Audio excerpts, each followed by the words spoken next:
कांग्रेस नेता नाना पटोले ने विभिन्न प्रतियोगी परीक्षाओं में कथित पेपर लीक के मुद्दे पर राज्य और केंद्र सरकार पर तीखा हमला बोला। उन्होंने आरोप लगाया कि पेपर लीक मामलों की जिम्मेदारी सरकार की है और इससे युवाओं का भविष्य दांव पर लगाया जा रहा है। पटोले ने दावा किया कि एनपीएससी, सीईटी और नीट जैसी परीक्षाओं में गड़बड़ियों ने लाखों छात्रों का भरोसा तोड़ा है। साथ ही उन्होंने यह भी आरोप लगाया कि शिकायत करने वाले छात्रों पर दबाव बनाने की कोशिश की जा रही है।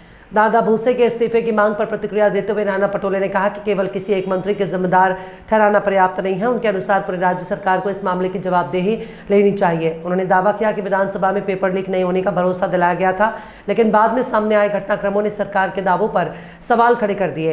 उन्होंने युवाओं के आंदोलन और उस पर हुई कार्रवाई को भी लोकतांत्रिक अधिकारों से जोड़ते हुए सरकार की आलोचना की। शरद पवार के एनडीए में जाने की अटकलों पर टिप्पणी करते हुए पटोले ने कहा कि मौजूदा समय में सबसे बड़ा मुद्दा युवाओं और किसानों की समस्याएं हैं, न कि राजनीतिक जोड़-तोड़। उन्होंने जंतर मंतर आंदोलन और राज्य की जर्जर सड़कों का जिक्र करते हुए सरकार पर भ्रष्टाचार और जनहित की अनदेखी का आरोप लगाया। हालांकि ये सभी आरोप नाना पटोले के राजनीतिक बयान हैं और इन पर संबंधित पक्ष की प्रतिक्रिया इस बयान में शामिल नहीं है।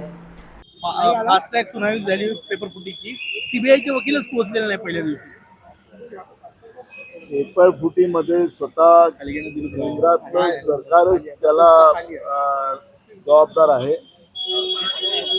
भारतीय जनता पार्टीचे नेते या पेपर फुटीमध्ये समाविष्ट आहे आणि सीबीआय असेल की एसआयटी असेल, या सगळ्या फुटीवर त्यांनी लावलेली आहे की त्यांचीच लोक आहेत आणि त्याच्यामुळे या सगळ्यांना वाचवण्यासाठी पण बोरांचं भविष्य खराब करण्याची जी भूमिका नरेंद्र मोदीच्या सरकारची जी पुढे आलेली आहे, ती आता देशातल्या जेनजीला म्हणजे तरुणांना हे आता मान्य नाही आहे आणि तरुणांच्या भविष्यासोबत खेळणाऱ्या या नरेंद्र मोदीच्या आणि भाजपच्या सरकारला आता सत्तेतून बाहेर काढणं हाच त्याला एक पर्याय आहे। ही भूमिका आता सगळ्या तरुण पिढीमध्ये आपल्याला निर्माण झालेली पाहायला मिळते। एमपीएससीच्या पेपर फुटी प्रकरणात शालेय शिक्षण मंत्री दादा भुसे यांचा पण राजीनामा मागितला जातो।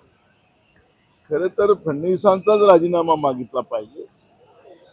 ज्या पद्धतीनं एक आश्वस्त भूमिका विधानसभेमध्ये फडणवीसांनी मांडली होती की महाराष्ट्रामध्ये या पद्धतीच्या पेपर फुटी होणार नाही, त्याची खबरदारी राज्य सरकार घेणार आणि म्हणून हे दादा भुसेचं एकट्याची जबाबदारी नाही, राज्याच्या फडणवीस सरकारची ही जबाबदारी आहे।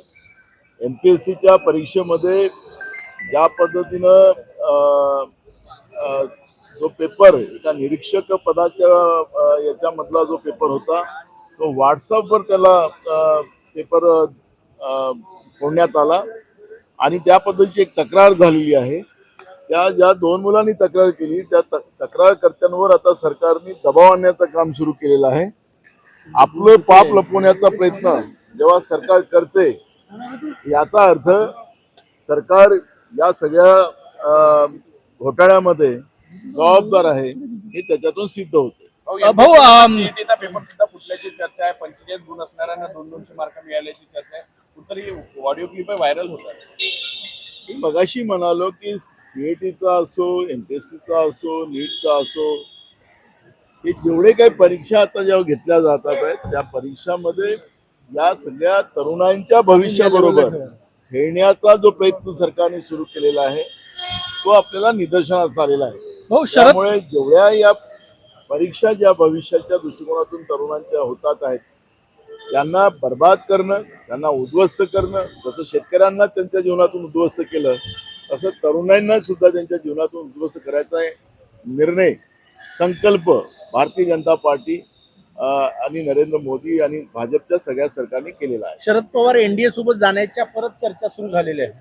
कुठतरी पार्थ पवार यांनी आणि प्रफुल्ल पटेल यांनी शरद पवारांची भेट घेतली आहे। मला असं वाटतं की आज आमच्या समोर कोण कोणत्या पक्षात चाललेला आहे याच्यापेक्षा देशातल्या तरुणांचा जो आज प्रश्न ऐरणीवर आलेला आहे, ज्या पद्धतीनं आंदोलनकर्त्यांवर AK-47च्या माध्यमातून गोळ्या चालवल्या आल्या, पॅलेटच्या माध्यमातून गोळ्या टाकण्यात आल्या आणि त्यांना आतंकवादी आणि नक्षलवादी, शहरी नक्षलवादी घोषित करण्याचा जो प्रयत्न जो केला गेलेला आहे त्या गोष्टी आता आमच्यासाठी महत्त्वाच्या आहेत।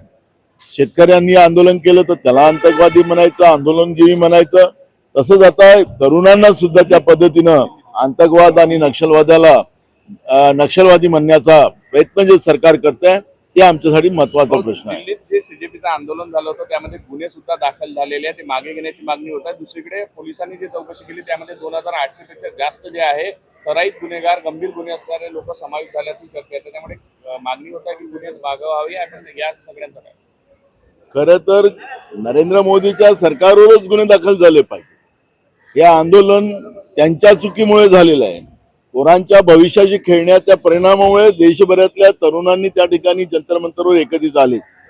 त्यामध्ये चुकीचे कोणी लोक 2-4 घुसले असतील. ते मुलांचं जे स्टेटमेंट येत आहे तिथल्या ते RSSचे आणि भाजपचेच लोक होते, अशा पद्धतीचं सुद्धा त्या ठिकाणी चित्र पुढे येत आहे.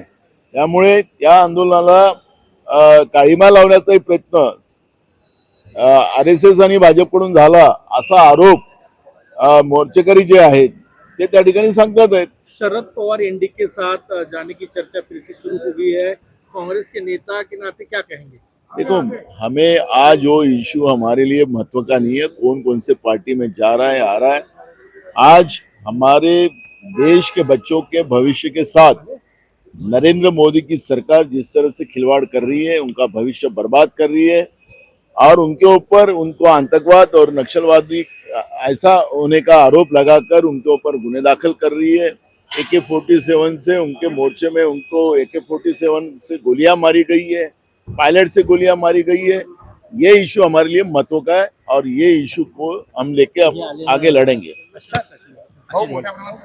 सचिन भाई या दोन करू।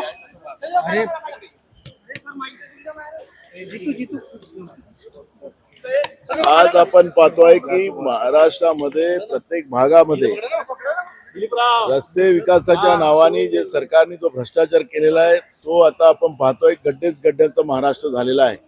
त्यामुळे या भ्रष्टाचारी सरकारचा खरा चेहरा हा या निमित्तानं आपल्या लोकांच्या सगळ्यांच्या समोर आलेला आहे।